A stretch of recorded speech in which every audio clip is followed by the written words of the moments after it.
A day in my life as a OFW here in Croatia. So, hello guys!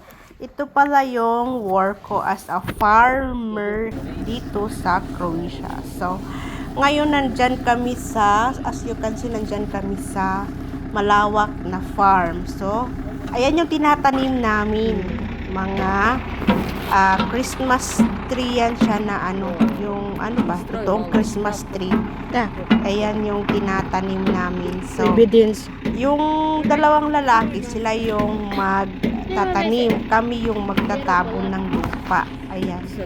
So, as a farmer dito sa Europe, sa Croatia, mahirap din siya na trabaho kasi, di ba, yan yung ngayong month na to, ang lamig niyan, sobrang lamig.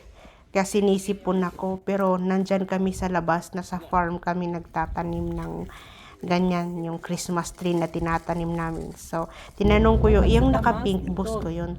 So, yun, sobrang lawak niyan. Ayan siya, it takes 7 to 10 years daw bago daw yan ma-harvest. Pero next video ko, ipapakita ko sa inyo yung sobrang lawak na ilang hektar yung tanim nila na mga fine tree, yung mga Christmas tree na mag-harvest na kami kasi pa December na. So, tapos magbibenta din kami sa city. So, next video ko, abangan nyo yung mga pagha-harvest namin, tapos pagbibenta namin ng mga Christmas tree sa December.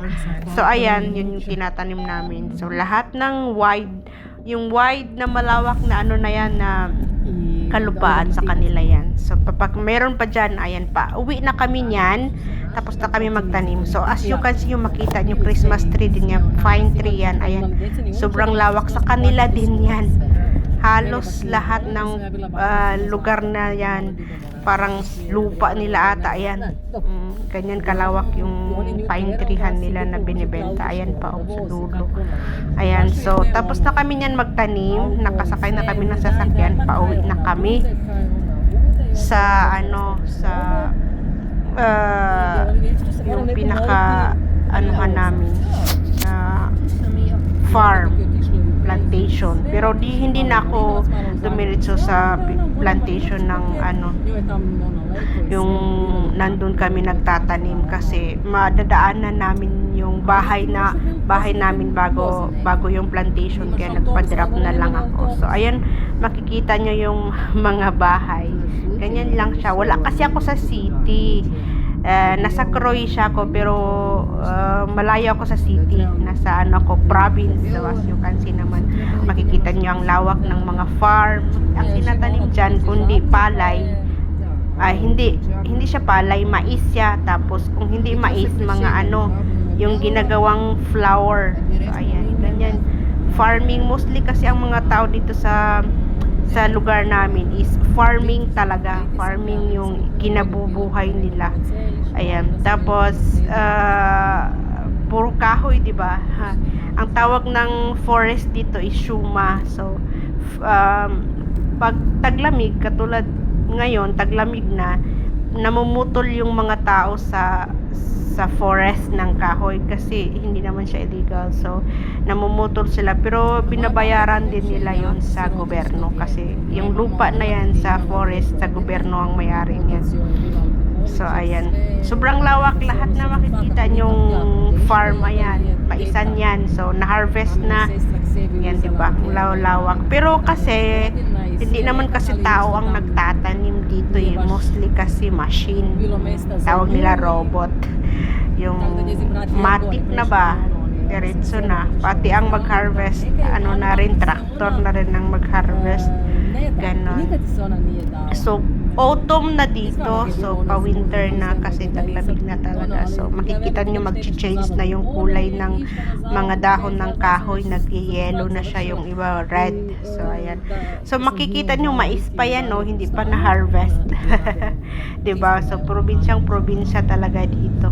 Ayan, malapit na kami dyan sa plantation ng may-ari, yung boss ko. Ayan. So, ayan lang, bino-voice over ko lang para malaman nyo kasi ayokong maglagay ng music kasi baka ma-CPR. So, ayan. So, bino-voice over ko na lang siya. So, ayan, wala namang masyadong ganap kasi hindi ako makapag-video while nagtatanim kami. Ano lang yun, saglit-saglit lang kasi, ano ba, kailangan paspasan ang trabaho, kaya bawal hawak-hawak ng cellphone. Pag nasa trabaho ka, trabaho lang talaga, ganyan. So, ayun lang. Yun lang siya. So, ayun, madadaanan yung puro kahoy. So, ayun lang guys. Bilis lang yan siya na videos kasi konti lang yung na-video ko nung nagtatanim kami. Pero next time, yung susunod kong video, yung pag-harvest naman ng mga Christmas tree, totoong Christmas tree. Ayan.